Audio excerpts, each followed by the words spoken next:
Buenos días a quienes están escuchando mi voz en este rincón del Internet. Me llamo Carmen Valentina Rojas, aunque desde hace muchos años en Medellín todos me dicen simplemente Doña Carmela de las Arepas. Si alguna vez han caminado por la plaza minorista José María Villa, quizás se han detenido frente a mi puesto de hierro pintado de verde, han visto el humo blanco elevándose de la plancha caliente, y han probado esas arepas de chocolo que preparo con maíz molido, mantequilla fresca y un pedacito de queso campesino en el centro. Son mi orgullo y mi sustento, la huella viva de todo lo que he pasado. A mi edad, que ya pasa de las 7 décadas largas, uno acumula silencios que pesan más que las canastas de yuca que cargan los campesinos en la espalda. He callado tanto que a veces siento que la lengua se me volvió de piedra, pero hay verdades que, si no se dicen, se pudren por dentro, como la guayaba olvidada en la alacena. Hoy he decidido abrir el corazón, aunque duela. Quiero contar lo que viví, no para que me tengan lástima, sino para que nadie más crea que está sola cuando le toca enfrentar la oscuridad. Nací en el año de 1946, en una vereda fría cerca de Villa de Leyva, en el departamento de Boyacá. La casa donde abrí los ojos era de adobe, con techo de teja roja y piso de tierra apisonada. Recuerdo el olor a leña mojada y a panela derretida en el agua caliente que mi madre nos daba en las mañanas. Éramos una familia numerosa, hijos e hijas regados como semillas en un surco. Y desde que tuve uso de razón, supe que el destino de cada cual estaba escrito de antemano. Los hombres podían estudiar, podían correr tras los balones de trapo en la plaza, podían soñar con irse al ejército o manejar camiones. Las mujeres, en cambio, debíamos aprender a desgranar maíz, a hilar lana, a cuidar la olla y a obedecer sin chistar. Mi padre, Efraín Rojas, era un hombre de palabra dura y mirada que cortaba como machete recién afilado. Tenía una tiendita pequeña en el pueblo, vendía velas, sal, granos y aguardiente, y todo el mundo lo respetaba. Nunca le vi agacharse ante nadie, ni siquiera ante el párroco. Afuera era un caballero, pero dentro de la casa su voz era la ley absoluta. Cuando hablaba, mi madre bajaba la cabeza y solo murmuraba, «Sí, señor», como si no tuviera más vida que la que él permitía. Mi madre, Amalia Castiblanco, era una mujer dulce de corazón, pero silenciada por la costumbre.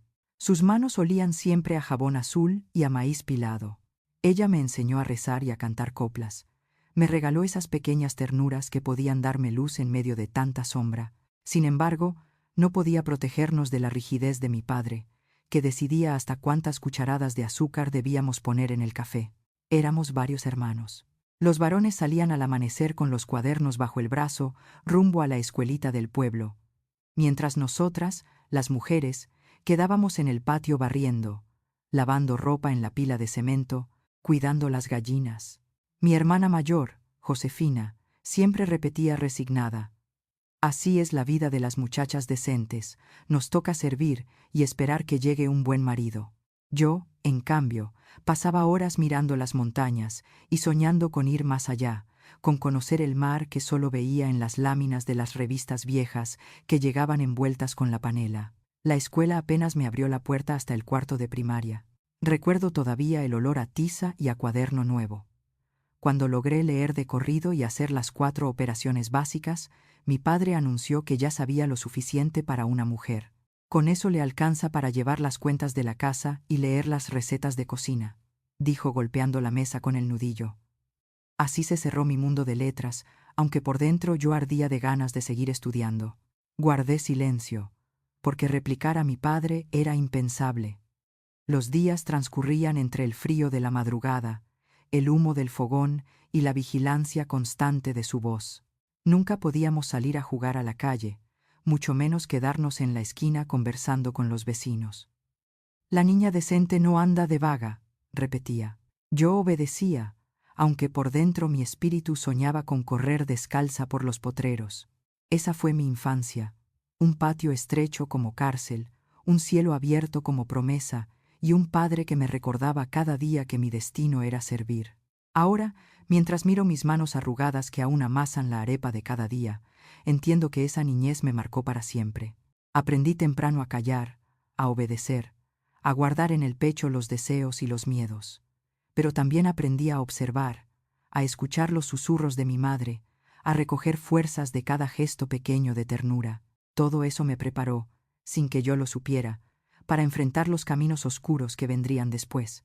Y aunque todavía me duele recordarlo, esta es la verdad que quiero dejar en palabras antes de que el tiempo me quite la voz. Yo era apenas una jovencita cuando apareció en mi vida aquel hombre que cambiaría el rumbo de mis días. Tenía 17 años, todavía con el rostro encendido por la timidez y la ilusión guardada en el corazón como una flor secreta. La vida en la vereda parecía repetirse idéntica cada amanecer. Ordeñar las vacas, desgranar el maíz, lavar la ropa en el río helado que bajaba de la montaña. Mi padre vigilaba cada movimiento mío y de mi hermana, como si temiera que un paso fuera de lugar pudiera manchar la honra de la familia. Yo respiraba obediencia, pero por dentro ardía un deseo profundo de conocer otro mundo, de escapar de aquella cárcel invisible. Fue durante una kermés parroquial, en la plaza del pueblo, cuando lo vi por primera vez. Era un domingo de fiesta, con banderines de colores colgados entre los postes de luz, olor a empanadas recién fritas y música de pasillo sonando en los parlantes viejos. Yo ayudaba en el puesto de comidas de la parroquia, sirviendo arepitas y buñuelos en platos de cartón, cuando se acercó un hombre de sonrisa amplia y ojos brillantes. Llevaba una camisa de cuadros bien planchada, el cabello oscuro peinado hacia atrás con brillantina y un aire de seguridad que contrastaba con la timidez de los muchachos del pueblo. La comida se ve deliciosa, pero la cocinera está aún más bonita, me dijo sin titubear, mientras tomaba un buñuelo de la bandeja. Sentí que la sangre se me subía a la cara como brasas encendidas. Bajé la mirada, sin saber qué responder. Nadie me había hablado así jamás, mucho menos en público. Sin embargo, lejos de sentirme ofendida, aquella frase me estremeció como un aguacero de verano. Su nombre era Hernán Gutiérrez, un joven conductor de chiva que recién había llegado desde las montañas de Antioquia, buscando trabajo en las rutas que unían los pueblos con las ciudades intermedias. Tenía 25 años, 8 más que yo, lo cual en ese entonces parecía una diferencia abismal, pero su manera de hablar borraba cualquier distancia. En los días siguientes, lo vi aparecer en la tiendita de mi padre, comprando cosas que no necesitaba. Una libra de sal, un paquete de velas, un par de cigarros sueltos. Yo entendía que no iba por la compra, sino por verme, y aunque me moría de miedo de que mi padre se diera cuenta, al mismo tiempo sentía un cosquilleo en el estómago cada vez que entraba. Sus ojos se posaban en mí con ternura y complicidad, como si me dijeran sin palabras que yo merecía un mundo más grande que el patio de mi casa. El destino quiso que no tardara en formalizar sus intenciones. Con la valentía que lo caracterizaba, pidió permiso a mi padre para cortejarme. Yo temblaba de miedo, porque sabía lo duro que era don Efraín para con sus hijas, pero me sorprendió verlo asentir sin mayores objeciones. Tal vez, pensé después, sintió alivio. Una hija casada era una boca menos que alimentar y una responsabilidad menos que vigilar. Así empezó un noviazgo breve, siempre bajo la mirada atenta de algún familiar. Nunca estuvimos solos. Siempre había un hermano, una tía o mi madre presente. Y aún así, en esos momentos robados de conversación, Hernán supo plantar en mí la semilla de la esperanza. Me hablaba de las carreteras que recorría con su chiva, de los pueblos que conocía, de la risa de la gente en las ferias, de los paisajes interminables que atravesaba. Me prometía que un día me llevaría a ver el mar, ese mar del Caribe que yo solo conocía en las páginas de revistas viejas. Tú mereces más que este encierro, me decía. Conmigo conocerás el mundo. Yo le creía con todo mi corazón ingenuo. Fueron 6 meses de cortejo vigilado, de paseos en la plaza con pasos medidos, de cartas escritas en papel perfumado que él me entregaba a escondidas y que yo guardaba bajo el colchón. En cada palabra suya, en cada sonrisa, yo veía la posibilidad de escapar, de respirar por fin. Cuando anunció que había dado un adelanto para una casita sencilla en el pueblo vecino, sentí que el cielo se abría ante mis ojos. Allí viviríamos después de casados, lejos de la mirada de mi padre, en un lugar donde mi vida sería solo mía. La boda se fijó para el mes de junio del año de 1964, justo después de que cumplí 18 años. Yo apenas podía dormir de la emoción y de los nervios. Pasaba las noches imaginando la casa con paredes blancas, la cama de madera recién comprada, el olor a libertad. Soñaba con despertar sin que mi padre me diera órdenes, con reír en voz alta sin miedo a que me mandara callar, con caminar tomada de la mano de Hernán sin sentirme vigilada. En la víspera de la boda, la casa se llenó de familiares y vecinos. Mis tías cosían los últimos detalles del vestido blanco, sencillo pero hermoso, que me habían preparado con telas compradas en el mercado de Tunja. Mi madre cocinaba sin descanso, llenando el aire de aromas a sancocho y a natilla. Mis hermanos cargaban sillas prestadas de los vecinos, organizando el patio donde al día siguiente se serviría la comida de celebración. Todo parecía perfecto, pero había un silencio extraño en la mecedora del portal, donde mi padre fumaba en silencio, observando con ojos que no lograba descifrar. Yo, inocente aún, no podía imaginar la oscuridad que se avecinaba. Creía que, al amanecer, comenzaría una vida nueva, libre y dichosa. No sabía que esa misma noche, antes de ponerme el vestido blanco, el hombre que me había dado la vida estaba a punto de arrebatarme la inocencia de la manera más cruel. La víspera de la boda debería haber sido un recuerdo luminoso, un día marcado por la ilusión de empezar una vida nueva. Así lo imaginaba yo mientras ayudaba a mi madre a acomodar las últimas flores en los floreros de barro y a doblar los manteles que usaríamos en la fiesta. Las gallinas cacareaban en el patio. Los niños corrían alrededor de la casa, y el aire olía a panela derretida con clavos de olor, mezcla de dulzura y celebración. Por fuera, todo parecía alegría, pero por dentro yo llevaba un nudo en la garganta, mezcla de ansiedad y esperanza. Sentía que mi vida estaba a punto de cambiar, que por fin podría dejar atrás la sombra de mi padre y construir un destino propio al lado de Hernán. Mi vestido blanco colgaba de un clavo en la pared de mi cuarto. Era sencillo, hecho con manos amorosas de mis tías, pero para mí brillaba como el atuendo de una reina. Sobre la cama reposaban los zapatos que una vecina me había prestado, un par de medias nuevas y una peineta de nácar que mi madre guardaba desde su juventud. Me acerqué a acariciar aquella tela blanca, como si tocara la promesa de libertad. Pensé en Hernán, en su sonrisa franca, en sus ojos que me miraban como nadie lo había hecho jamás. Pensé en la casa que nos esperaba en el pueblo vecino, en las ventanas abiertas al viento, en la risa que llenaría cada rincón. Todo en mí era esperanza. Cuando la noche se asentó sobre la vereda, los invitados fueron retirándose y el bullicio se fue apagando. Mi madre, agotada, se quedó dormida en una silla del comedor. Mis hermanas se recostaron juntas, hablando todavía en susurros sobre el baile del día siguiente. Yo me refugié en mi cuarto, con el corazón latiendo tan fuerte que podía escucharlo en mis oídos. La luna se filtraba por la ventana pequeña, dibujando sombras largas en el suelo de tierra apisonada.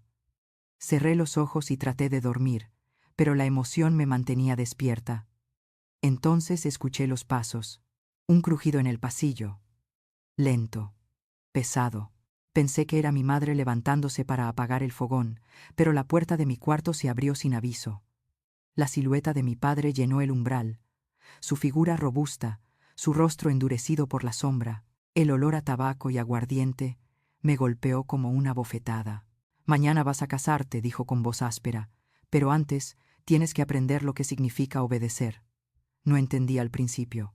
Quise creer que era una charla severa, una advertencia paternal, pero la manera en que cerró la puerta tras de sí me heló la sangre. Sus manos callosas me sujetaron con una fuerza que nunca antes había sentido. Intenté gritar, pero su palma ruda cubrió mi boca.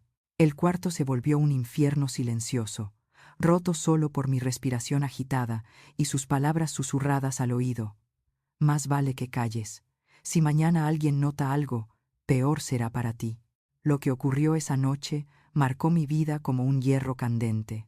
No quiero entrar en detalles que reabran heridas, pero sé que en cuestión de minutos perdí la inocencia, la confianza y hasta la fe en que el mundo podía ser justo. Mientras él salía del cuarto, acomodándose la ruana en los hombros, yo quedé tendida en la cama, con los ojos fijos en el techo y el alma rota en 1000 pedazos. Al amanecer, el canto de los gallos y las risas de mis hermanas anunciaron la boda. Nadie notó mi palidez, ni mis manos temblorosas al alisar el vestido. Mi madre me acarició el rostro sin sospechar nada, y mis tías me colocaron la peineta en el cabello mientras me llamaban la novia más linda de Boyacá. Yo sonreí, pero esa sonrisa era apenas un velo que ocultaba el dolor. Caminar hacia el altar fue como caminar sobre vidrios rotos. Hernán me esperaba con traje prestado y una flor en el ojal, su mirada limpia llena de amor. Quise gritar, confesar, huir, pero la voz de mi padre resonaba en mi cabeza como un eco implacable. Más vale que calles. Así sellé mi silencio. Nadie supo nunca lo que ocurrió esa noche. Todos celebraron el matrimonio, bailaron hasta la madrugada, brindaron por la felicidad de la nueva pareja. Yo bailé también, con los labios pintados de rojo y la falda girando, pero cada giro me recordaba que llevaba dentro una herida invisible. Mientras los demás reían, yo aprendía el arte de fingir.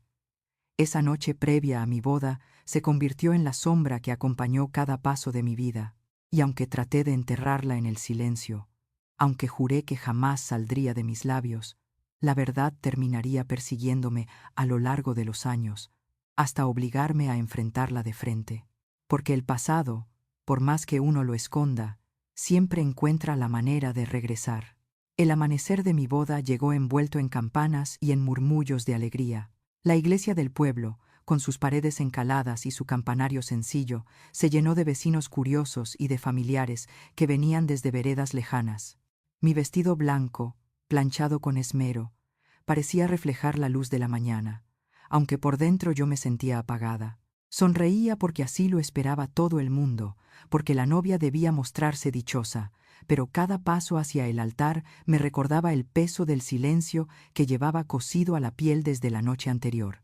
Hernán estaba allí, de pie, esperándome. Su traje, aunque modesto, lucía impecable. En sus ojos brillaba una mezcla de emoción y ternura que me atravesaba como un rayo. Lo miré y sentí una punzada de culpa. Él no sabía nada. Él creía que se casaba con una muchacha intacta, pura, limpia como el vestido que llevaba, pero yo cargaba un secreto oscuro que me revolvía las entrañas. Aún así, pronuncié el sí con voz firme, como si al hacerlo pudiera sellar con llave el dolor que me desgarraba. La celebración fue ruidosa, alegre, rebosante de aguardiente y de música. Los vecinos bailaban al son de las guitarras, los niños corrían con los bolsillos llenos de dulces, las mujeres se reunían a comentar lo hermosa que se veía la novia. Yo reía de compromiso, abrazaba a los invitados, bailaba con Hernán tratando de creer en aquella ilusión, pero cada vez que giraba en sus brazos, recordaba la sombra que me había invadido en la oscuridad de mi cuarto. Fingía, como quien pone un velo sobre una herida abierta. Las primeras semanas de matrimonio fueron un remanso de calma aparente. Hernán era paciente, cariñoso, lleno de atenciones. Había preparado nuestra casa en el pueblo vecino, 2 cuartos, una cocina con fogón de leña y un patio donde soñábamos sembrar flores y criar gallinas. Yo me ocupaba de la casa, de barrer, cocinar, lavar, mientras él salía a trabajar en la chiva, recorriendo caminos polvorientos entre pueblos y veredas. Cuando llegaba en la noche, traía en los bolsillos pequeñas sorpresas: un dulce de guayaba, una flor arrancada en el camino, un pañuelo de colores. Él hacía todo lo posible por arrancarme sonrisas, y yo me esforzaba por dárselas. Pasaron los meses, y entonces vino la noticia que lo llenó de júbilo. Yo estaba embarazada. Hernán lo celebró con abrazos, con lágrimas en los ojos, con planes para el futuro. Tendremos un hijo fuerte, un hijo que llevará nuestra sangre, que será nuestra alegría, decía mientras acariciaba mi vientre todavía plano. Pero en mí, aquel anuncio despertó un miedo helado. Empecé a contar los días en secreto, a repasar las fechas como quien repite una oración prohibida. Y entonces la duda cayó sobre mí como una losa. ¿Y si la criatura que llevaba en el vientre no era de Hernán, sino de mi padre? Nadie podía escuchar mis pensamientos, pero yo los oía en cada latido. Mientras cocinaba, mientras barría, mientras cosía la ropa de Hernán, la pregunta me golpeaba una y otra vez. Cada movimiento del niño dentro de mí era un recordatorio de aquella noche oscura. Amaba la vida que crecía en mi vientre, pero al mismo tiempo me aterraba el origen de esa vida. Rezaba cada noche, pidiendo a Dios que el bebé se pareciera a Hernán, que llevara en la cara sus rasgos nobles, sus ojos claros, su sonrisa. Pedía que la sangre de mi padre no dejara huella, que el pecado de aquella noche no se reflejara en la inocencia de mi hijo. Con el paso de los meses, mi vientre se fue redondeando, y con él, el amor de Hernán crecía más y más. Hablaba al niño a través de mi piel, le cantaba coplas mientras acariciaba la curva de mi barriga. Construyó con sus propias manos una cuna de Guayacán, lijando la madera hasta que quedó suave, pintándola con esmero. Cada golpe de martillo era un canto de esperanza, una promesa de futuro. Yo lo miraba y sentía una mezcla de ternura y de dolor insoportable. ¿Cómo podía él amar tanto a un hijo que quizá no era suyo? Cuando por fin llegó el día del parto, el cielo amaneció cubierto de nubes grises. Fue una madrugada fría, de esas que se cuelan por los huesos.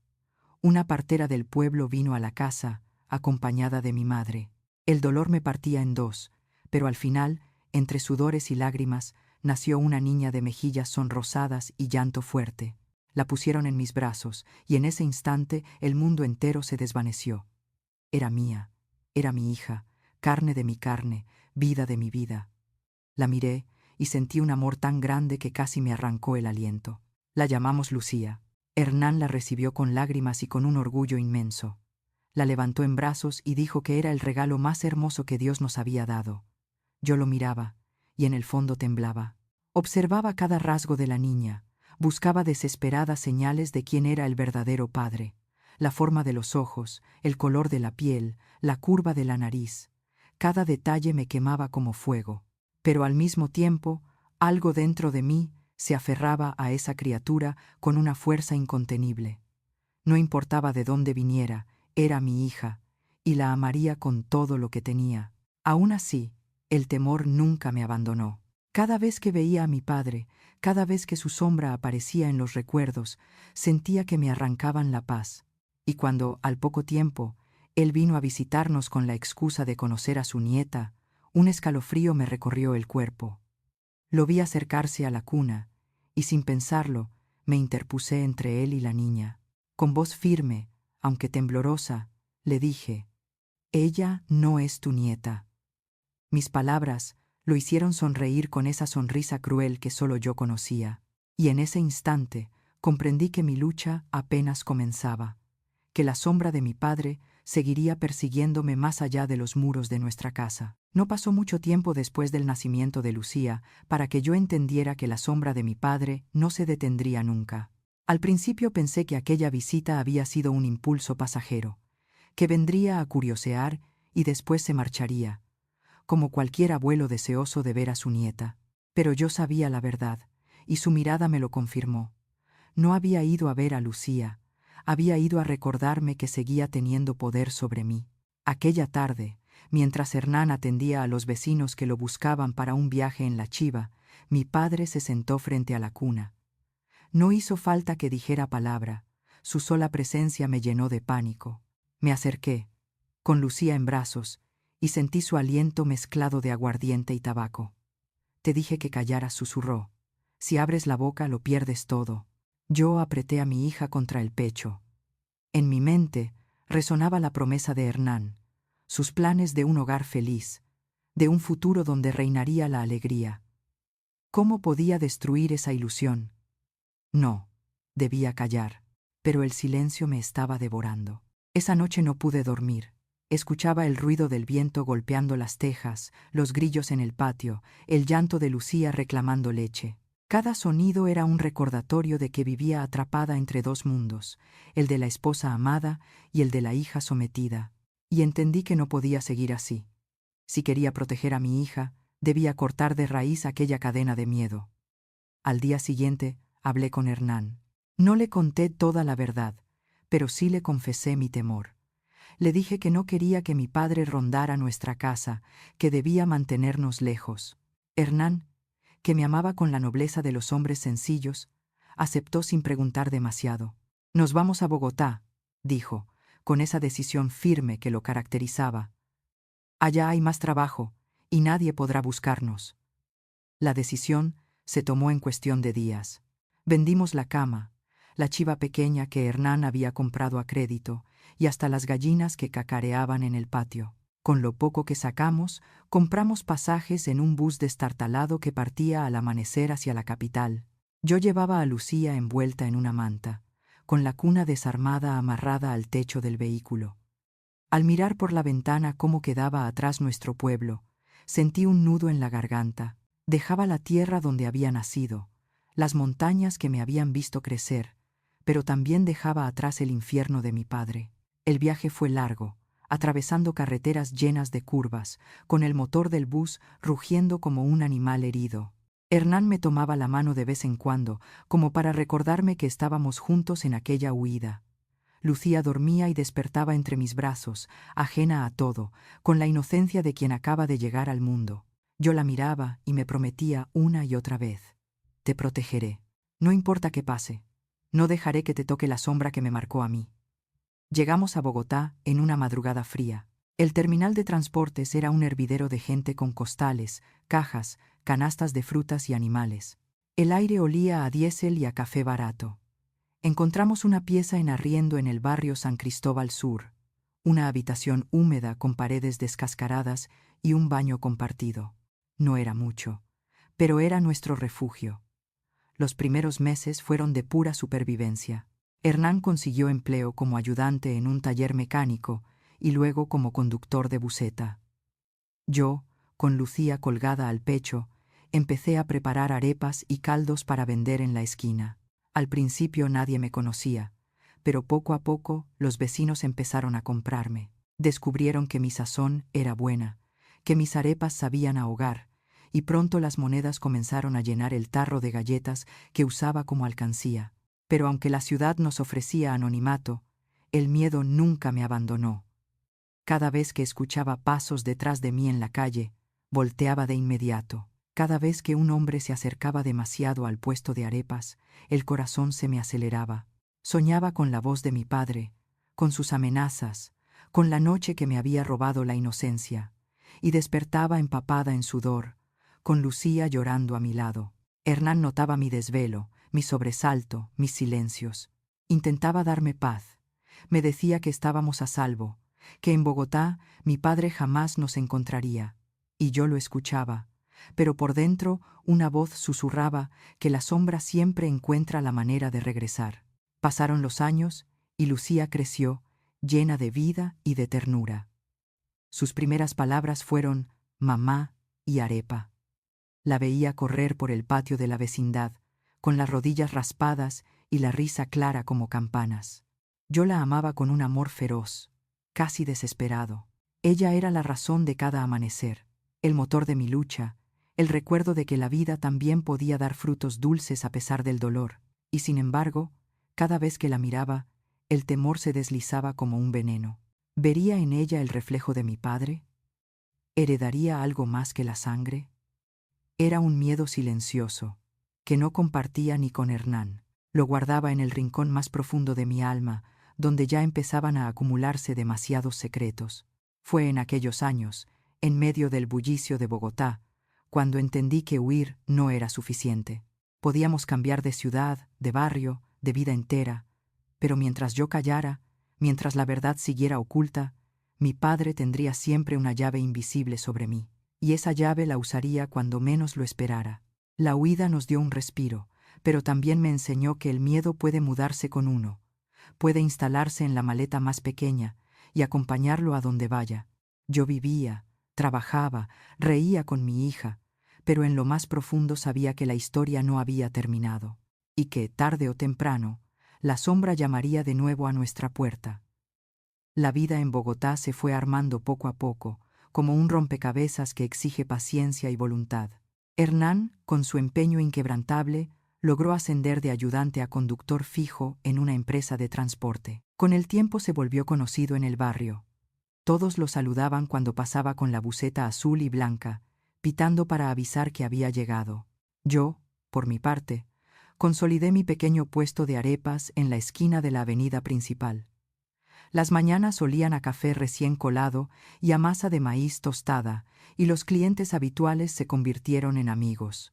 Lucía creció entre el humo de las bucetas y el bullicio de los vendedores ambulantes. Tenía una risa contagiosa que iluminaba hasta los días más grises de la capital. Cuando cumplió la edad para ir a la escuela, caminábamos de la mano por las calles empinadas de San Cristóbal, sorteando charcos y perros callejeros. La veía alejarse con su mochila de colores, y sentía que cada paso suyo era un triunfo contra el destino oscuro que había intentado marcarnos. En apariencia, éramos una familia común, luchando como tantas otras, pero dentro de mí, la verdad seguía clavada como una espina. Había noches en las que Hernán, con paciencia infinita, intentaba acercarse a mí con cariño, y yo me congelaba, reviviendo aquella noche de horror en Boyacá. Él notaba mi rigidez, mi silencio, pero nunca me presionaba. Solo me abrazaba y me susurraba que estaba a mi lado, que yo era su mujer y que juntos lo superaríamos. Yo asentía, pero no podía abrir mi boca para contarle todo. Cómo destruir la imagen que tenía de mí, cómo manchar su amor con una verdad tan monstruosa. Así pasaron los años. Pensé, ingenua, que tal vez la distancia había borrado el interés de mi padre, que en su vejez se había resignado a perderme, que el tiempo lo había debilitado. Pero la vida se encargó de recordarme que las sombras nunca desaparecen del todo. Una tarde de lluvia, mientras atendía mi puesto de arepas, escuché una voz que me heló la sangre. No era fuerte ni clara, sino apenas un murmullo, pero reconocí el tono al instante. Levanté la mirada y allí estaba él, más viejo, con la piel curtida y la mirada cansada, pero inconfundible. Su sombrero ladeado, el cigarro apagado entre los labios, esa misma presencia que había marcado mis pesadillas. Carmen dijo mi nombre como quien desentierra un recuerdo. Al fin te encontré. Sentí que el aire me faltaba. Mis manos temblaron y casi dejó caer la arepa que estaba volteando en el comal. Lucía estaba cerca, jugando con otras niñas a pocos metros. La protegí con la mirada, como si con solo observarla pudiera alejarla de él. No tienes nada que buscar aquí, alcancé a decir, con una voz más firme de lo que sentía en mi interior. Él sonrió, esa sonrisa torcida que siempre había ocultado veneno. Claro que tengo. Mi sangre corre en las venas de esa niña. ¿O piensas negarlo toda la vida? Las piernas me flaquearon, pero me obligué a mantenerme de pie. La gente pasaba a nuestro alrededor, comprando frutas, llamando taxis, riendo bajo los paraguas, sin imaginar el infierno que se estaba desatando en mi puesto. Si no me dejas verla, hablaré con tu marido, continuó. ¿Qué crees que pensará cuando sepa la verdad? El chantaje estaba servido. El mismo miedo que me había hecho huir de Boyacá volvía ahora, como una ola que me arrastraba. Quise gritarle, echarlo, pero mi voz se quebró. Por favor, vete, supliqué. Él se inclinó, sus ojos a la altura de los míos. En su mirada no había arrepentimiento, ni duda, solo el deseo de mantener el control. El jueves te espero en la pensión Santa Clara, cerca de la plaza central. Quiero ver a la niña. Si no la traes, Hernán sabrá todo. Dicho esto, se alejó entre la multitud, dejando un olor rancio de aguardiente y tabaco. Yo quedé paralizada, con el corazón desbocado y la frente sudando frío. Lucía corrió hacia mí en ese momento, con una muñeca de trapo en la mano, pidiéndome que la levantara. La abracé con fuerza, ocultando mi rostro en su cabello, como si quisiera fundirme con ella y desaparecer del mundo. Esa noche, en casa, Hernán notó mi nerviosismo. Me preguntó qué ocurría, pero no pude contarle. Solo respondí que estaba cansada, que las ventas me habían agotado. Me miró con sus ojos buenos, llenos de preocupación, pero respetó mi silencio. Pasé la madrugada despierta, escuchando la respiración tranquila de Lucía. Cada palabra de mi padre resonaba como un eco en mi cabeza. Mi sangre corre en las venas de esa niña. El miedo y la culpa se mezclaban en mi pecho. Si hablaba, corría el riesgo de perderlo todo. Si callaba, la sombra seguiría creciendo, amenazando con devorar la vida que tanto esfuerzo habíamos construido. Al día siguiente, cuando Hernán salió temprano a trabajar, me senté con papel y lápiz frente a la mesa. Intenté escribir una carta, contarle toda la verdad. Pero las palabras me parecían cuchillos. Tu hija no es tu hija. Fue engendrada por mi propio padre. Imposible. Rompí la hoja en 1000 pedazos. Sabía que debía tomar una decisión. Proteger a Lucía a cualquier precio, incluso si eso significaba huir otra vez, incluso si significaba cargar para siempre con el silencio. Pero, en lo más profundo de mi alma, también comprendí algo que hasta entonces había evitado. Tarde o temprano, el secreto explotaría, y cuando lo hiciera, las consecuencias serían devastadoras. Los días siguientes fueron un tormento silencioso. Yo atendía mi puesto de arepas con la sonrisa ensayada, hablaba con las vecinas, cuidaba a Lucía como si nada pasara, pero por dentro me estaba desmoronando. Cada vez que veía a mi hija jugar en el patio, cada carcajada suya, cada palabra inocente, sentía que llevaba un rayo de sol en brazos y al mismo tiempo un secreto que podía incendiarlo todo. El jueves se acercaba como un verdugo contando las horas. Sabía que no podía ir a esa cita en la pensión Santa Clara, pero también sabía que mi padre no dudaría en buscar a Hernán si no me presentaba. El miedo me estrangulaba, no dormía. Apenas comía, caminaba por la casa como un fantasma. Hernán fue el primero en notar mi estado. Una noche, después de cenar, esperó a que Lucía se durmiera y se sentó frente a mí, con la expresión seria que rara vez mostraba.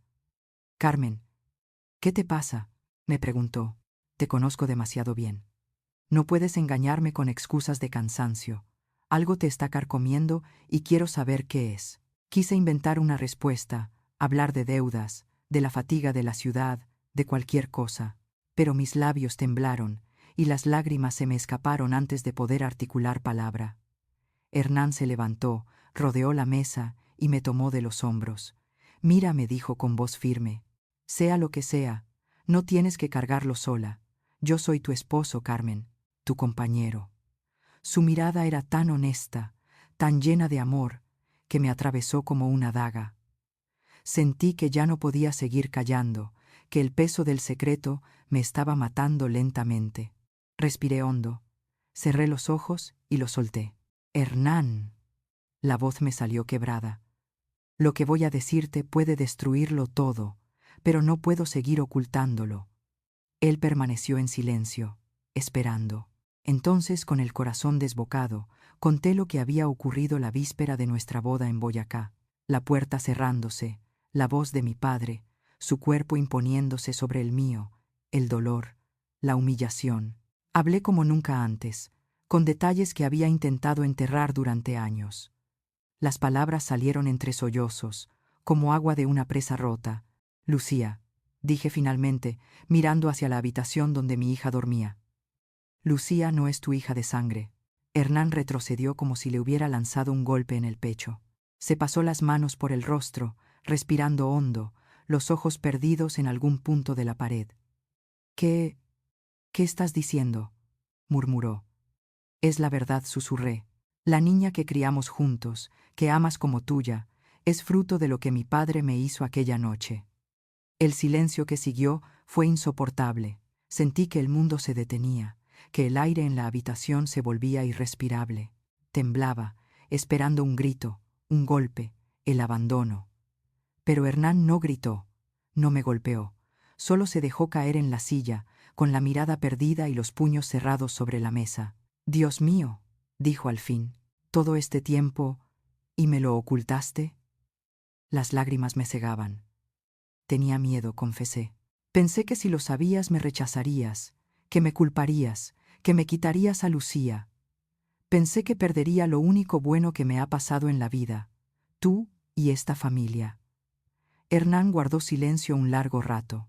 El reloj de la pared marcaba los segundos como martillazos. Yo me sentía desnuda, expuesta, esperando la sentencia. Finalmente, levantó la mirada. «Carmen, me duele. Me duele que no confiaras en mí, pero más me duele lo que te hicieron. Nadie merece eso, menos de su propio padre». Sus ojos estaban húmedos. Era la primera vez que veía lágrimas en Hernán. Se levantó, caminó por la sala como un animal enjaulado y luego volvió hacia mí. «Lucía es mi hija», dijo con firmeza. «No importa de quién sea la sangre. Yo la vi nacer, yo la he criado, yo la amo. Nada cambiará eso». Me derrumbé en llanto, Y él me abrazó con fuerza, un abrazo que no borraba el pasado, pero que prometía sostenerme en el presente. ¿Y ahora qué haremos?, pregunté entre sollozos. Hernán apretó la mandíbula. No voy a permitir que ese hombre siga controlando tu vida, ni la tuya ni la de Lucía. Si vuelve a acercarse, lo enfrentaré. Es peligroso, Hernán. Tú no sabes de lo que es capaz. No me importa, respondió con determinación. No volveremos a huir. Esta vez no. Yo temblaba entre el alivio de haber dicho la verdad y el miedo de lo que se avecinaba. Mi padre ya no era solo un fantasma del pasado. Ahora era una amenaza tangible, presente en Bogotá, dispuesto a destruirnos. Sabía que el verdadero enfrentamiento aún estaba por llegar, y sería brutal. Los días posteriores a mi confesión fueron un terreno movedizo. Hernán y yo compartíamos la misma casa, los mismos espacios, pero todo había cambiado. Había en sus ojos una sombra de dolor que antes no existía, como si cada vez que miraba a Lucía recordara lo que yo le había contado. Sin embargo, jamás dejó de tratarla como a su hija. Si acaso parecía más empeñado en demostrarle amor. La cargaba sobre los hombros para llevarla al colegio, le compraba dulces en la esquina, le contaba historias antes de dormir. Era su manera de protegerse a sí mismo de la verdad cruel que nos atormentaba. Yo, por mi parte, me debatía entre la culpa y el alivio. Había contado por fin lo que llevaba años ocultando, pero al hacerlo había abierto una herida nueva. Cada caricia de Hernán llevaba consigo un silencio denso. Cada palabra de ternura venía acompañada de una pausa, como si buscara reacomodar su mundo. Y yo lo entendía. Aceptar que la niña a la que había criado como suya era fruto del horror no era sencillo. Una tarde de sábado, mientras preparaba arepas en el puesto, apareció la figura que más temía, mi padre. Llevaba el mismo sombrero raído y el mismo andar seguro, a pesar de los años. Su presencia hizo que el aire me pesara en el pecho. No me dio tiempo de reaccionar. Se acercó al comal como un cliente más, con la sonrisa torcida que tanto conocía. «Así que este es tu reino ahora», Carmen dijo con voz baja, apenas audible entre el bullicio del mercado. «Qué orgullosa debes estar, vendiendo arepas como si nada hubiera pasado». Me quedé muda. Las manos me temblaban sobre la masa. Antes de que pudiera responder, él añadió: «Ya hablé con tu marido». Sentí que la sangre se me helaba. ¿Qué le dijiste?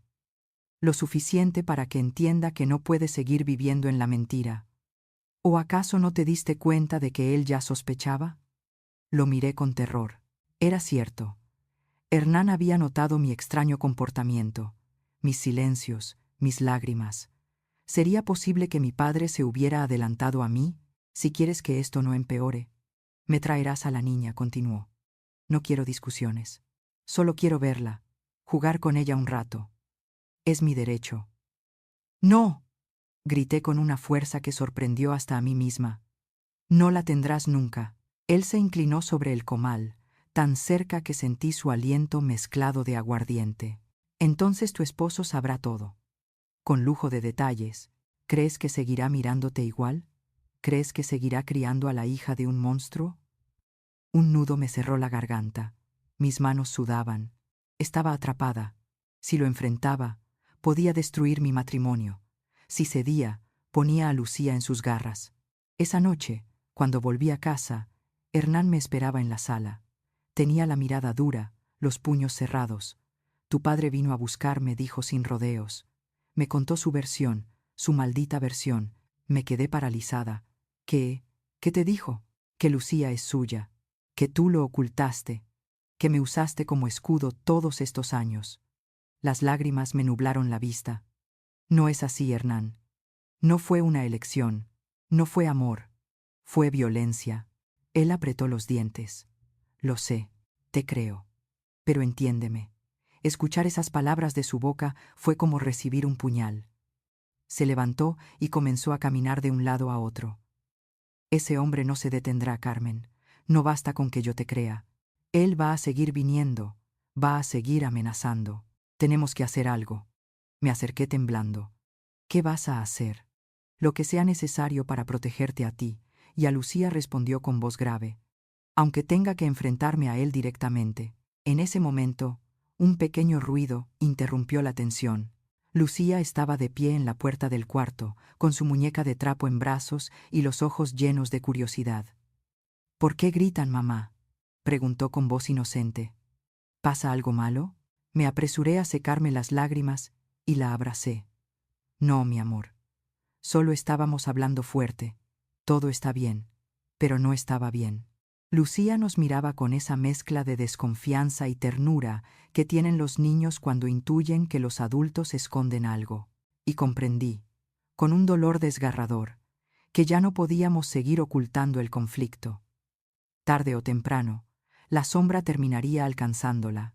Esa noche, mientras Lucía dormía, Hernán y yo hablamos en susurros. No podemos seguir huyendo, dijo él. Si no lo enfrentamos, acabará destruyéndonos. Yo asentí en silencio, sabiendo que tenía razón. El miedo ya no era solo mío. Se había instalado en nuestra casa, en los ojos de mi hija, en los silencios de mi esposo. El chantaje de mi padre no era solo una amenaza, era una guerra declarada. Y sabíamos que tarde o temprano llegaría el momento de la confrontación final. Los días siguientes se convirtieron en una cuerda floja tendida sobre un abismo. Cada paso era incierto, cada silencio más pesado que el anterior. Hernán salía temprano a manejar la buseta, pero lo veía regresar con la frente arrugada, como si la rabia le quemara por dentro. Yo atendía mi puesto de arepas en la esquina, aunque cada vez que aparecía una figura masculina entre la multitud, mi corazón se encogía, esperando reconocer el rostro de mi padre. Lucía, inocente todavía, percibía la tensión en el ambiente. Me preguntaba por qué papá y mamá hablaban en voz baja, por qué ya no reíamos como antes, por qué las noches parecían tan largas. Una tarde, mientras la peinaba para ir a la escuela, me miró a través del espejo roto de la vecindad y me preguntó: «Mamá, ¿por qué lloras cuando crees que estoy dormida?». No supe qué contestar. Le acaricié el cabello y murmuré una mentira piadosa. «Es que a veces la vida cansa, mi amor. Pero no te preocupes, nada malo va a pasar». Ella asintió, aunque sus ojitos inquisitivos me hicieron temblar. Comprendí que no podía subestimar su inteligencia. Los niños saben leer la tristeza de sus padres, aunque uno intente disfrazarla. Esa misma noche, Hernán me dijo que no podía seguir esperando. «Ese hombre nos tiene atrapados», me explicó, sentado en la mesa con los brazos cruzados. «Si seguimos callando, va a seguir viniendo, va a seguir envenenando nuestra vida». «¿Y qué quieres hacer?», pregunté con la voz quebrada. «Conozco a un amigo en la policía», respondió. «Es un hombre honesto, que me respeta. Podría ayudarnos a denunciar». Me quedé en silencio. Denunciar significaba abrir las heridas en público, arriesgarme a que nadie me creyera, a que me culparan a mí. En aquella época, las voces de las mujeres se ahogaban con facilidad, y más cuando el agresor era alguien de la propia familia. «Tengo miedo», Hernán admití. «Miedo de que nos juzguen, de que Lucía sufra». Él me tomó las manos con firmeza. «Ya sufriste demasiado, ya sufrimos los tres. No se trata de valentía, Carmen. Se trata de sobrevivir». Mientras hablábamos, un ruido nos interrumpió. Era Lucía otra vez, parada en el marco de la puerta, con la muñeca de trapo apretada contra el pecho. «¿De quién hablan?», preguntó con voz tímida. «¿Quién es ese hombre del que discuten todas las noches?». Sentí un escalofrío. Hernán me miró, esperando que yo respondiera. «Es un conocido», mentí. «Pero no es alguien importante, mi amor». Lucía frunció el ceño. «Sí es importante», insistió, «porque cuando dicen su nombre, los dos se ponen tristes». Se me quebró la voz. La abracé con fuerza, deseando que sus preguntas se deshicieran en el aire, pero sabía que no sería así. El fantasma de mi padre ya empezaba a infiltrarse en la vida de mi hija, aunque ella no lo comprendiera del todo. Al día siguiente, Hernán tomó una decisión. Me llevó aparte, lejos de los oídos de Lucía, y me dijo: «Voy a citarlo, que me diga en la cara lo que quiere. No más amenazas en las sombras». «¿Estás loco?», le grité, el miedo apoderándose de mí. «Ese hombre no razona, Hernán, solo sabe destruir». «Precisamente por eso», replicó él, «si lo dejamos actuar a su antojo, acabará arruinándonos. Si lo enfrento directamente, tal vez entienda que no le tenemos miedo. Yo temblaba, sin saber qué era peor, el silencio cómplice que nos estaba consumiendo o la confrontación abierta que podía terminar en tragedia. Lucía, mientras tanto, seguía lanzando preguntas. Una tarde, de regreso del colegio, se sentó conmigo en la cocina y me dijo con voz seria, impropia de su edad: «Mamá, ¿yo tengo abuelos?». La cuchara se me cayó de las manos. «Claro que sí, hija», balbuceé. «Todos tenemos abuelos. Entonces, ¿por qué nunca los he visto?», insistió. «Mis amigas hablan de sus abuelos, de los regalos que les dan, de las historias que les cuentan. Yo no conozco a los míos». No pude responder. Solo le acaricié el rostro, tragando lágrimas. La inocencia de mi hija, su derecho a una infancia limpia, estaba en juego. Y yo sentía que el tiempo se acababa. Hernán había encendido la mecha de la confrontación. Y mi padre, lo sabía, no tardaría en responder. La tensión en casa era como un trueno contenido. Todo estaba a punto de estallar. El día llegó sin previo aviso, como suele suceder con los momentos que cambian la vida para siempre. Hernán había salido de madrugada a trabajar en la buseta, y yo me encontraba en el puesto de arepas, atendiendo a los clientes habituales. El aire olía a café recién colado, a fritanga de las casetas vecinas, a gasolina de los buses que subían jadeando por las calles empinadas de San Cristóbal. Yo intentaba aparentar calma, pero mi mente no dejaba de repasar las palabras de Hernán. «Voy a citarlo, Carmen. Quiero verlo de frente». No sabía si había cumplido su amenaza, si realmente lo había buscado, pero esa incertidumbre me mantenía con el estómago en un puño. Y entonces lo vi. Mi padre apareció en la esquina, con su andar seguro, como si aún fuera dueño del mundo. El sombrero ladeado, el cigarro apagado entre los labios y esa sonrisa torcida que me helaba la sangre. No venía solo. 2 hombres lo acompañaban, campesinos curtidos por el sol, quizás vecinos que lo seguían por respeto o miedo. Hernán ya estaba allí, esperándolo. Lo vi descender de la buseta y caminar hacia ellos con el cuerpo erguido, los puños apretados. La multitud del mercado empezó a murmurar. Presentía que algo iba a pasar. «Así que tú eres el esposo», dijo mi padre, con desprecio. «El hombre que cría a la hija de otro». Hernán no titubeó. «Soy el padre de Lucía», replicó con voz firme, «y soy el esposo de Carmen. Eso no lo cambias tú ni nadie». Mi corazón martillaba en el pecho. Corrí hacia ellos, suplicando con la mirada que no se desatara la violencia. Pero ya era tarde. Las palabras habían encendido un fuego imposible de apagar. «Eres un ingenuo», escupió mi padre. «Esa niña lleva mi sangre. Y esta mujer me pertenece. Siempre me perteneció». La rabia me atravesó como un rayo. «No», grité, «yo no te pertenezco. Nunca más. Lo que hiciste fue una violación, un crimen. No tienes derecho a reclamar nada». Las personas alrededor guardaron silencio, sorprendidas. Mi padre me miró con furia, como si mi voz en público fuera la peor de las traiciones. «Cállate», Carmen bramó. «¿Quieres que todos sepan la verdad? ¿Quieres que tu hija crezca señalada como la hija de un pecado?». Hernán se adelantó un paso, interponiéndose entre él y yo.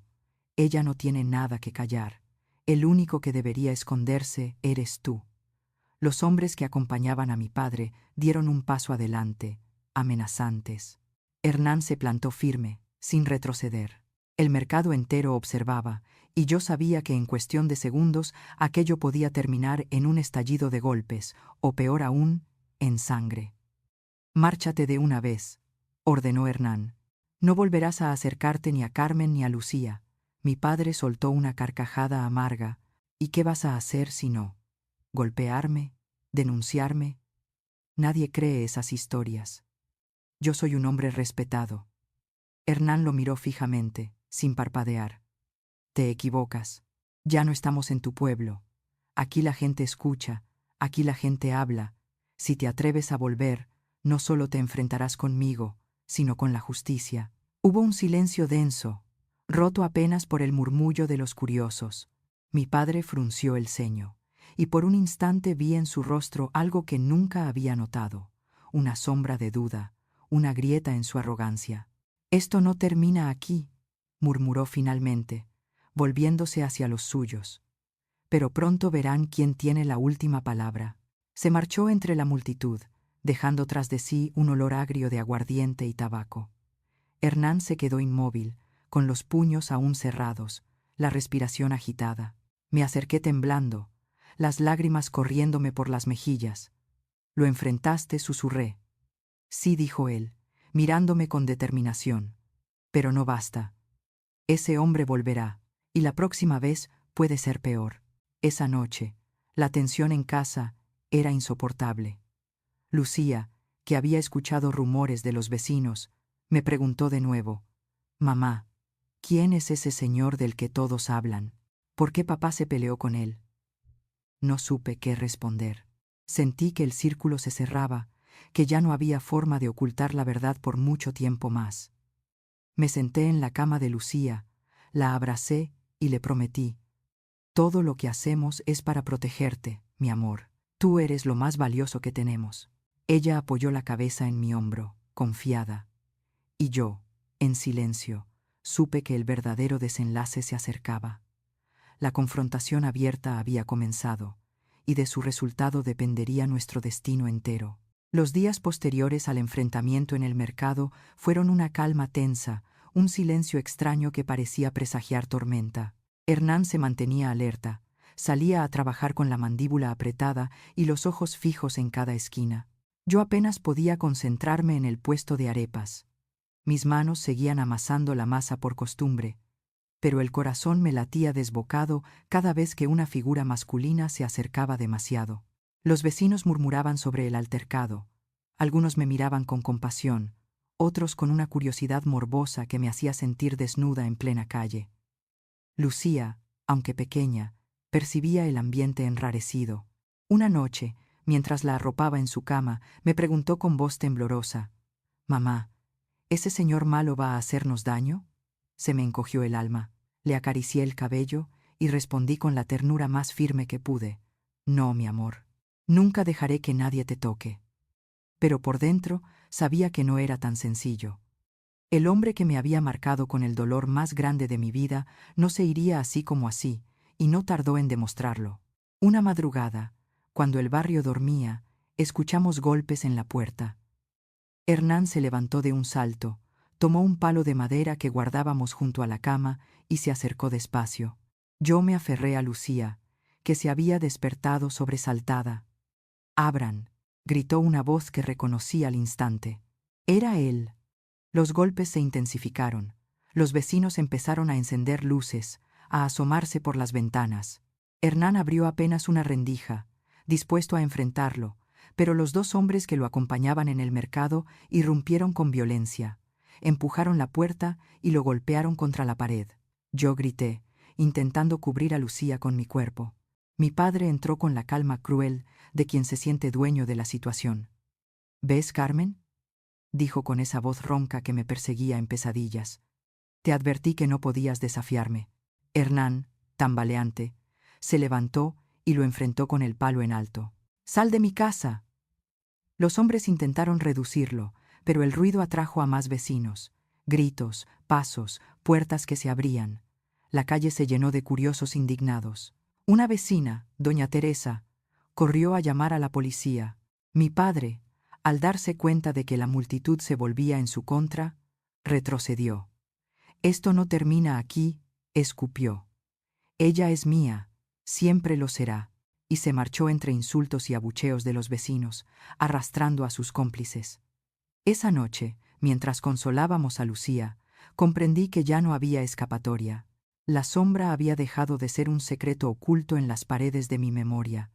Ahora era una amenaza pública, un peligro tangible para mi hija y para mi esposo. «No podemos seguir así», dijo Hernán con la voz firme, aunque todavía sangraba de la ceja. «Ya no se trata solo de nosotros, se trata de Lucía». Yo lo miré con lágrimas en los ojos. «¿Y qué haremos?», pregunté. «¿Quién va a creerme? ¿Quién va a entender que un padre puede hacerle eso a su propia hija? La justicia tiene que escucharnos», respondió con convicción. «Y si no lo hacen, entonces lo haremos público». «No más silencio, Carmen. no más miedo. Sentí que me arrancaban una parte del alma.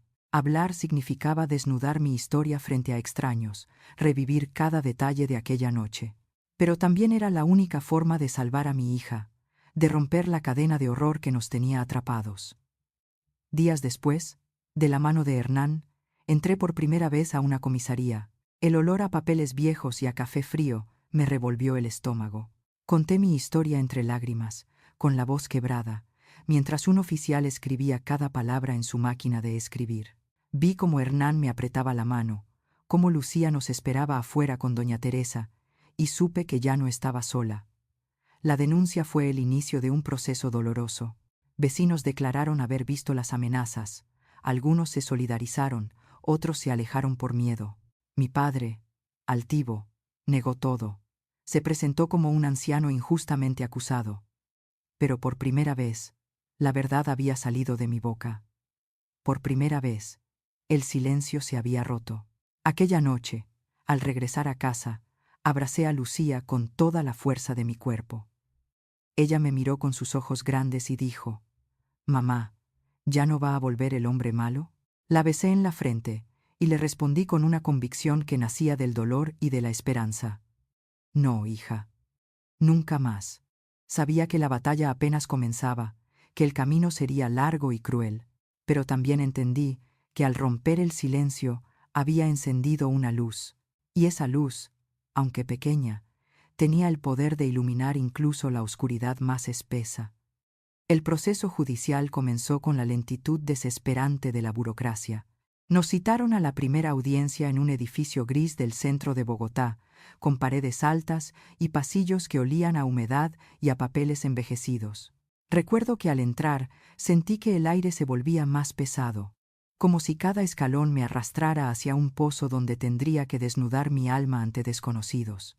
Hernán iba conmigo, de la mano, como un faro de fuerza. Lucía se quedó con doña Teresa, la vecina que había sido testigo de la irrupción violenta aquella madrugada. Mi corazón latía tan fuerte que parecía golpear contra mis costillas. En la sala, mi padre se encontraba sentado con una seguridad escalofriante. Llevaba saco oscuro, peinado prolijo y una expresión de falsa serenidad que engañaría a cualquiera que no conociera su verdadero rostro. A su lado, un abogado hablaba en voz baja, repasando papeles. Cuando nuestras miradas se cruzaron, él esbozó una sonrisa torcida, como si quisiera recordarme que aún tenía el control.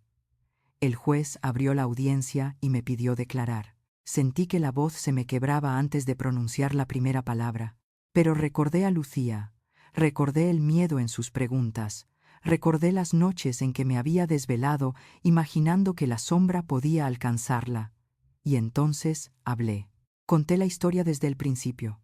Mi infancia bajo la mano dura de mi padre, la falta de libertad, la boda que debía ser mi salvación, y la noche previa en que él entró en mi cuarto y me arrebató lo que nunca debió tocar. Las palabras salieron entre lágrimas, pero salieron. Cada frase era un filo cortante, un peso que me arrancaba el alma, pero también una verdad que ya no podía ser enterrada. La sala quedó en silencio. El juez me observaba con atención, el escribiente tecleaba cada palabra, y algunos asistentes, curiosos o periodistas, se miraban entre sí con gestos de asombro. Cuando llegó el turno de mi padre, él negó todo con una frialdad inhumana.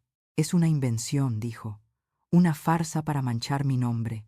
Ella siempre fue rebelde, siempre quiso escapar de mi autoridad. Ahora pretende destruirme porque no soporta que yo le recuerde sus deberes como hija». El abogado reforzó sus palabras, pintándome como una mujer inestable, como alguien que buscaba compasión. Fue un golpe duro escuchar que intentaban convertirme en culpable, que querían torcer mi historia hasta hacerla parecer una mentira. Pero entonces comenzaron a llamar a los testigos. Doña Teresa habló de la madrugada en que mi padre irrumpió en nuestra casa, de los gritos, de la violencia. Otros vecinos recordaron haber visto cómo él rondaba mi puesto de arepas, lanzando frases amenazantes. Poco a poco, la máscara de respeto que había mantenido durante años empezó a resquebrajarse. La parte más dolorosa llegó cuando el juez me pidió que relatara lo que había callado durante tanto tiempo, cómo había concebido a Lucía. Sentí que el mundo se me derrumbaba. Miré a Hernán, que me tomó la mano con fuerza, y respiré hondo. Mi hija fue fruto de la violencia, dije con la voz quebrada. No de amor, no de elección, sino del abuso de mi propio padre. El murmullo recorrió la sala como un relámpago. Algunos se taparon la boca, otros negaron con la cabeza. Yo lloraba, pero sentía al mismo tiempo que, por primera vez, la verdad se alzaba más fuerte que el miedo. El juicio se alargó durante semanas. Hubo momentos en que pensé que todo se derrumbaría. Cuando los abogados defensores trajeron testigos falsos que juraban que mi padre era un hombre honorable, cuando intentaron hacerme dudar de mi propia memoria, cuando insinuaron que había inventado la historia para justificar mi fuga del pueblo, pero también hubo instantes de luz, la solidaridad de las mujeres del barrio que me acompañaban a cada audiencia, la firmeza de Hernán que no me soltó ni un solo día, y la valentía de Lucía, que aunque no comprendía del todo, me decía cada noche antes de dormir: «Mamá, no tengas miedo. Yo estoy contigo». Esa frase, salida de labios tan inocentes, me daba la fuerza que necesitaba para seguir. Finalmente, llegó el día de la sentencia. La sala estaba repleta, el ambiente cargado de tensión. El juez, con voz solemne, leyó las conclusiones, las pruebas, los testimonios, las contradicciones en la defensa, y pronunció las palabras que nunca pensé escuchar. Se declara culpable a Efraín Rojas por el delito de violación y amenazas. Queda condenado a pasar el resto de sus años tras las rejas. Sentí que el aire volvía a mis pulmones después de tantos años. Hernán me abrazó, y yo lloré como nunca antes. Mi padre, en cambio, me lanzó una mirada de odio que no olvidaré jamás. Era la mirada de un hombre derrotado, pero aún peligroso en su rencor. Aún así, por primera vez, desde aquella noche oscura en Boyacá, supe que ya no tendría poder sobre mí, que la verdad, aunque dolorosa, había encontrado su lugar. Al salir del tribunal, la prensa se agolpó. Los vecinos me felicitaron, algunos incluso lloraban conmigo. Yo solo quería regresar a casa, abrazar a Lucía y decirle que lo habíamos logrado, que la sombra que nos perseguía por fin había sido encarcelada. Esa noche, mientras la arropaba, mi hija me preguntó con su vocecita tranquila: «Ya no volverá más, ¿cierto?» «No, hija», le respondí, besándola en la frente. «Nunca más». Y por primera vez en muchos años me atreví a creer en mis propias palabras. La sentencia contra mi padre no fue el final de nuestra pesadilla, sino el inicio de un camino nuevo, un sendero donde la verdad ya no podía ocultarse bajo las piedras del silencio. El barrio entero se enteró del juicio. Algunos me abrazaban con lágrimas, agradeciendo que hubiera tenido el valor de hablar. Otras personas murmuraban a mis espaldas, convencidas de que era imposible que un padre cometiera semejante atrocidad. Aprendí que la justicia no siempre trae consigo la aceptación de todos, pero sí abre una puerta hacia la libertad interior. Hernán, aunque firme a mi lado, también llevaba sus propias cicatrices. Lo veía en su mirada, en las noches en que se quedaba despierto, fumando en el patio, con la frente cargada de pensamientos. Un día se sinceró conmigo: «Me duele, Carmen. No lo niego. A veces me despierto y me pregunto cómo habría sido nuestra vida si esa sombra nunca se hubiera cruzado. Pero luego miro a Lucía y me doy cuenta de que no importa de dónde vino. Ella es nuestra hija, nuestra alegría, y eso es lo único que cuenta». Sus palabras me arrancaron lágrimas, pero también me devolvieron esperanza. Su amor era la prueba de que todavía podíamos reconstruirnos, de que no todo estaba perdido. Lucía, sin embargo, comenzaba a crecer, y con los años las preguntas se volvieron más difíciles. Al principio bastaba con decir que el hombre malo ya no volvería, pero cuando entró en la adolescencia, su curiosidad se afiló como un cuchillo. Escuchaba murmullos en el barrio, comentarios de compañeras en la escuela, y un día me miró directamente a los ojos y me dijo: «Mamá, necesito saber la verdad. ¿Por qué dicen que mi abuelo está en la cárcel?» Sentí que el suelo se me abría bajo los pies. Hernán y yo habíamos discutido 1000 veces cómo manejarlo, cuándo contarle, pero nunca encontramos el momento adecuado. Ahora, ella misma lo pedía, con la firmeza de quien ya no es una niña. La sentamos en la sala, los tres solos. Hernán me tomó de la mano. como tantas veces en el tribunal, y me dio el valor que necesitaba. Le conté a Lucía lo esencial, sin detalles crueles, pero sin mentiras. Le expliqué que mi padre había hecho mucho daño, que había cruzado límites que nadie debía cruzar y que por eso estaba preso. Ella escuchó en silencio, con los ojos muy abiertos. No lloró, no gritó, solo preguntó: ¿y yo? ¿Qué tengo que ver con todo eso? Esa fue la puñalada más honda. Mi voz temblaba cuando respondí: eres la luz que nació en medio de la oscuridad, hija. Lo que me pasó fue terrible. Pero de ahí viniste tú, y eso te convierte en mi mayor bendición. Lucía bajó la cabeza, luchando contra lágrimas que no quería mostrar. Al cabo de unos minutos se levantó y nos abrazó a los dos. Entonces no soy una vergüenza, dijo. Soy una bendición. En ese instante supe que había comprendido más de lo que imaginaba, y que nuestras cicatrices podían transformarse en fuerza. Con el tiempo, la comunidad también empezó a cambiar. Algunas mujeres del barrio se acercaban a contarme sus propias historias, secretos guardados durante años. Golpes, abusos, silencios. Descubrí que no estaba sola, que mi voz había abierto grietas en un muro de miedo que llevaba generaciones construyéndose. Comencé a reunirme con ellas en la parroquia, en pequeños grupos donde compartíamos el dolor y la esperanza. Allí nació una especie de hermandad. Mujeres que se daban valor mutuamente, que aprendían a defenderse, que enseñaban a sus hijas a no callar. A veces yo hablaba de mi experiencia, no como víctima, sino como sobreviviente. Hernán me apoyaba en cada paso. Aunque la herida en su orgullo seguía viva, comprendía que mi historia podía ayudar a otras. Y Lucía, ya adolescente, se convirtió en mi aliada más fuerte. Empezó a leer, a informarse, a soñar con ser abogada para defender a mujeres que pasaran por lo mismo.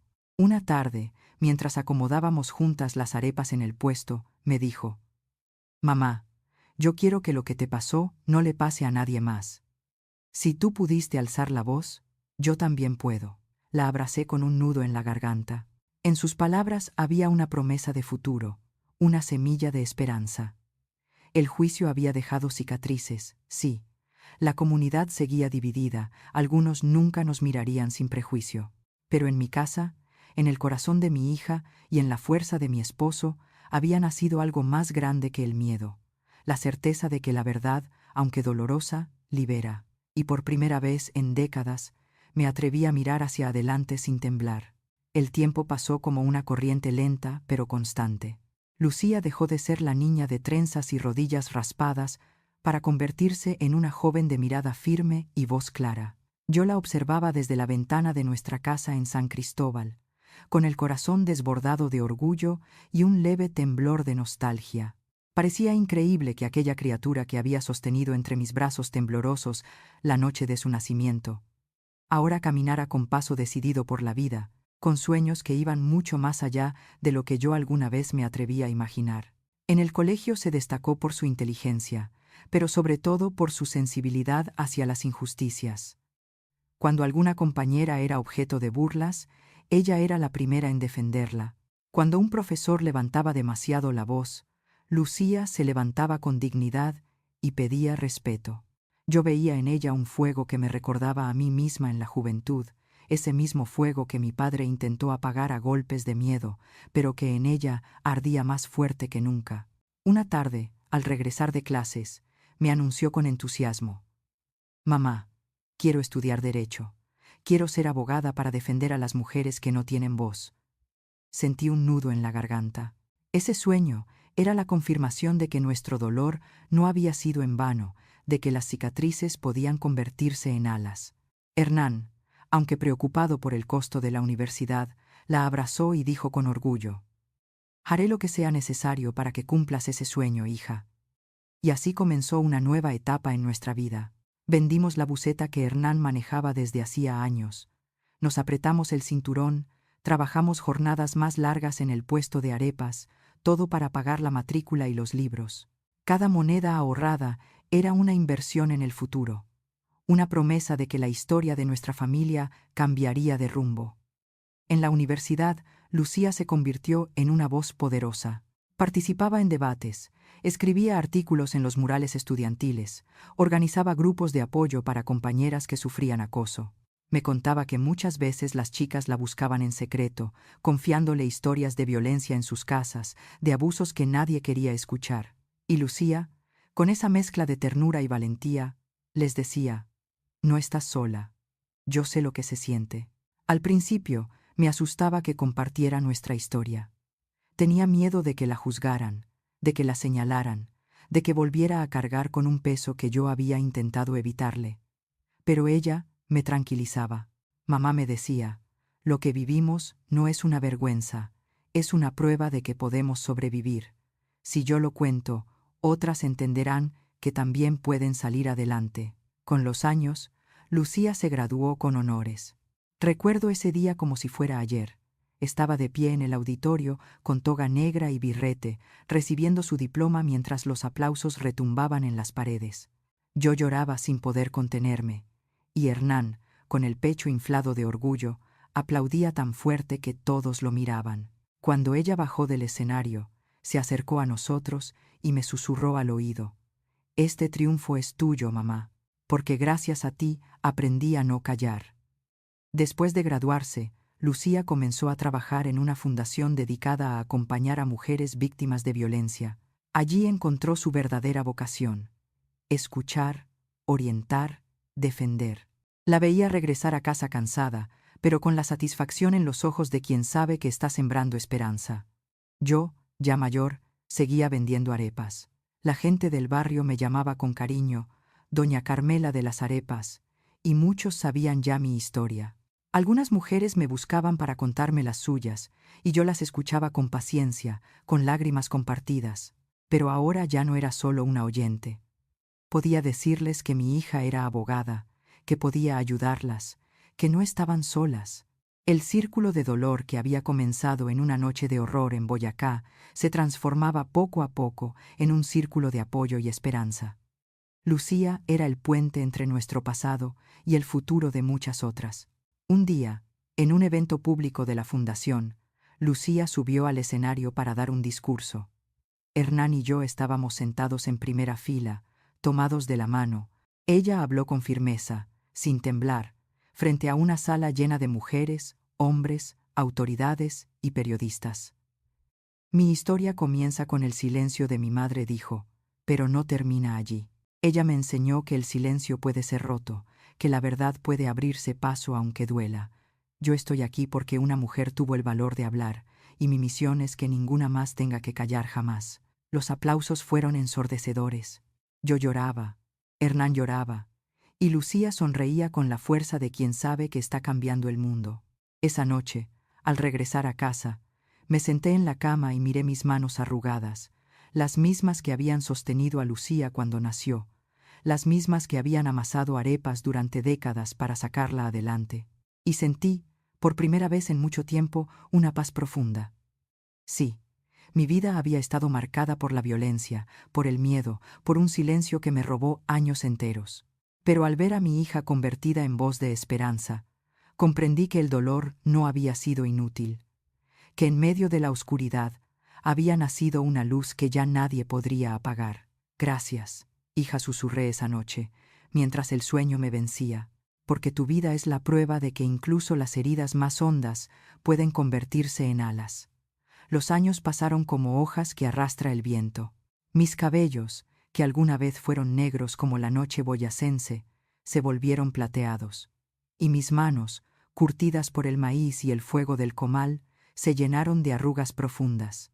Ya no puedo trabajar tantas horas en el puesto de arepas como antes, pero todavía me gusta levantarme al alba, amasar la masa con calma y encender el fogón aunque sea solo para preparar unas cuantas arepas que reparto entre los vecinos. Ellos me dicen que mis arepas saben distinto, que no son solo comida, sino un pedacito de historia, y yo sonrío porque sé que tienen razón.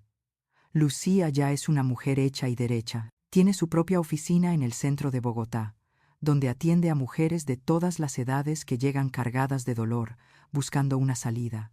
La he visto llorar con ellas, reír cuando alguna gana un caso y acompañar en silencio cuando la justicia no alcanza. Ella se ha convertido en todo lo que yo soñé. y más. No solo abogada, sino también voz, refugio y guía. A veces pienso que, si la vida me arrebató tanto, al menos me devolvió a ella como respuesta luminosa. Hernán envejeció conmigo. Su cabello también se volvió blanco, pero sus manos siguen fuertes y su mirada conserva esa firmeza que me sostuvo en los momentos más oscuros. A veces, en las tardes tranquilas, nos sentamos en el patio con una taza de café y recordamos el camino recorrido, las huidas, el miedo, los juicios, las lágrimas, pero también hablamos de los logros de Lucía, de la casa que levantamos con esfuerzo, de la paz que poco a poco fue entrando en nuestras vidas. Yo sé que el pasado no se borra. A veces, en las madrugadas, aún sueño con la puerta de mi cuarto abriéndose en Boyacá, con la voz ronca de mi padre ordenándome callar. Me despierto sudando, con el corazón acelerado, pero ya no me hundo en ese miedo. Ahora, cuando esos recuerdos me golpean, miro la pared de mi habitación, donde cuelga una foto de Lucía en su graduación, con el diploma en alto, y otra donde aparece rodeada de mujeres que sonríen agradecidas. Y entonces recuerdo que mi verdad, por más dolorosa que haya sido, dio fruto. Hace poco, en un evento organizado por la fundación donde Lucía trabaja, me invitaron a hablar. Al principio dudé, ¿qué podía decir yo, una mujer simple, vendedora de arepas, frente a una multitud de jóvenes y profesionales? Pero cuando subí al escenario y vi los rostros atentos, sentí que mi voz ya no temblaba. Yo soy Carmen Valentina Rojas, dije, y durante muchos años creí que mi historia era una vergüenza que debía callar. Hoy sé que mi historia es un testimonio. No importa cuánto daño nos hagan, siempre podemos transformar ese dolor en fuerza. Y si yo estoy aquí, con 70 y tantos años encima, es para decirles a todas que nunca se dejen robar la voz. Hubo un silencio breve, y luego un aplauso que me envolvió como un abrazo. Bajé del escenario con lágrimas en los ojos, y Lucía me abrazó tan fuerte que sentí que el pasado entero se deshacía en ese instante. Ahora, en mi vejez, me doy el lujo de la serenidad. Camino despacio por las calles del barrio, saludo a los vecinos que me conocen como Doña Carmela de las Arepas, y cuando alguna muchacha me mira con ojos de desconfianza hacia sí misma, le digo: hija, no importa de dónde vengas, importa hacia dónde camines. Porque ese es el legado que quiero dejar, que la vida no se define por la violencia sufrida, sino por la valentía de levantarse. Lucía sigue su misión. Cada vez que defiende a una mujer, cada vez que logra que una víctima se atreva a denunciar, sé que un pedacito de nuestra historia se transforma en justicia para otra. Y aunque yo ya estoy cansada, aunque siento que el final de mi camino se acerca, me reconforta saber que no todo fue en vano. A veces me siento en la puerta de la casa, con el atardecer bogotano pintando de naranja los cerros orientales, y cierro los ojos. Escucho las risas de los niños en la calle, el pregón lejano de los vendedores, el sonido de la ciudad que nunca duerme. Y entonces susurro para mí misma: viví en el miedo, pero muero en la paz, porque al final lo que queda no son las heridas, sino la huella de lo que sembramos. Y yo sé que en Lucía, y en todas las mujeres que ella ayuda, mi voz seguirá viva mucho después de que me haya ido. He llegado a la última estación de mi vida. El cuerpo ya no me responde como antes. Los pasos se vuelven lentos y las manos tiemblan al sostener la taza de café. Pero la memoria, esa llama que a veces se apaga y a veces arde con fuerza, me sigue recordando todo lo vivido. No quiero que mi historia quede enterrada en el silencio, porque el silencio fue durante demasiado tiempo mi cárcel. Hoy sé que mi voz no me pertenece solo a mí, pertenece a mi hija, que convirtió nuestro dolor en bandera de lucha.